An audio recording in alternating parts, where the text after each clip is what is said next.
Good evening po. Let's pray in the Father, Son, Holy Spirit. Amen. Our Father in heaven, holy be your name. Your kingdom come, your will be done on earth as it is in heaven.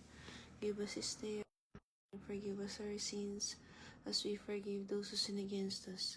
Never bring us to the test, but deliver us from evil. Amen. Hail Mary, full of grace, the Lord is with you.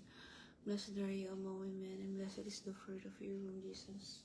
Holy Mary, Mother of God, pray for us sinners, now and the hour of our death. Amen.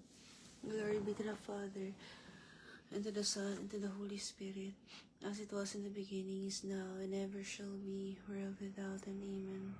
Almighty God and merciful Father, we bow before you, acknowledging your sovereignty and grace over the nations of the world. Today, we lift up our beloved country, the Philippines. We come to you in this time of discord and division, asking for your divine intervention, for healing and for unity. Lord, we bring before you the leaders of this land. We ask for your wisdom to fill their hearts, that they be governed with humility, integrity, and a sincere desire to serve their people. May those who are in authority choose the paths of selflessness and collaboration for the common good. Let justice, honesty, and compassion be the pillars of their leadership. Lord, we pray for the reconciliation. Let past grievances and wounds be healed by your mercy. May those who are divided by politics and opposing views find unity in shared dreams for a better tomorrow. Let kindness and understanding triumph over hostility and division. Teach us all, teach all of us to see humanity in one another, to respect and honor differences, and to work hand in hand to build a brighter future. We ask for your blessing over our land. Let prosperity and progress flourish, and let the resources of the Philippines be used wisely for the benefit of all. May it be a nation where truth and justice prevail, where voices are heard, and where peace reigns. Finally, Lord, we ask that you move in the hearts of every Filipino.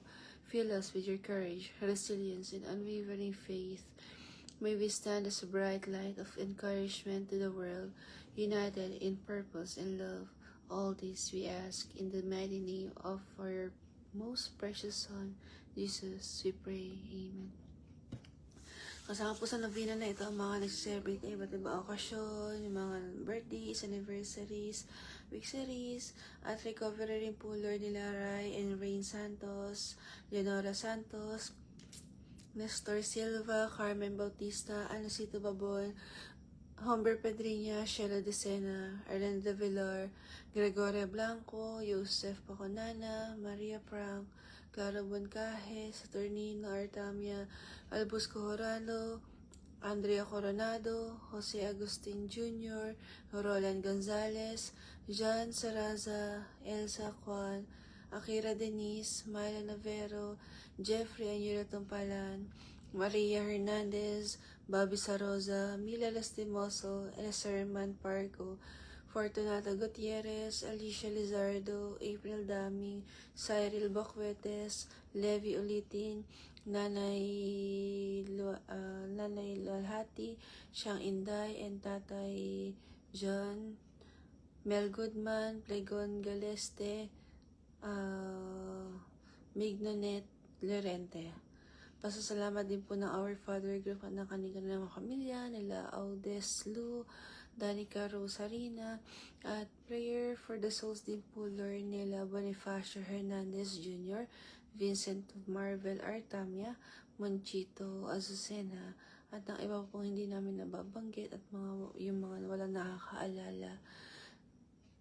Special intentions Lord ng Planet Earth nila Giovanna Hoxon, Divina and Roman Tumbalan, Armida Santos, Jeffrey Jared Haiti, Marilu Zornosa and family, Sarah Nolial and family, Joy Rox and family, Charles and Sofia Mula, Ana Rosa Baberon, Stephanie Aragon and family, Mayhar Carigma and family, Cruzat family, ng inyong pong lingkod and family, ng victims of calamities, victims of depression, and victims of heinous crimes. Maraming salamat Lord sa bawat segundo namin buhay, sa bawat pagkakataong inyong ibinibigay, pinagkakaloob po sa amin para maitama po ang aming mga pagkakamali at makabawi po. Lord, sa inyo po kami lagi umaasa, sa inyo po kami dumudulog palagi, kayo po ang aming sandigan, saan man, sa anumang panahon, sa araw-araw na aming buhay, sa bawat segundo ng aming hininga. Buong puso kami nagkapasalamat sa inyo, Lord. Sa pag-akay, sa paggabay, sa bawat desisyon namin. Manatili kayo sa aming tahanan, Lord, at maging effective kami na inyong mga disciple. Gamitin niyo po kami, Lord, para maging matupad po ang inyong will. Help niyo po kami, Lord. Matamo ang kapayapaan, ang hustisya, lalo na po sa aming bansa at sa buong mundo. We offer our all to you, lalo na po yung mga hardships namin, yung mga alalahanin.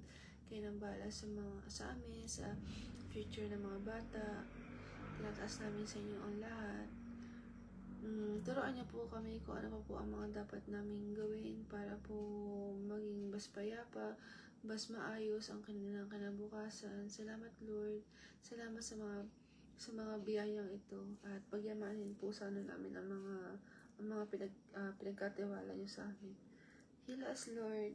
We pray for everybody, lalo na po yung mga hindi namin nababanggit.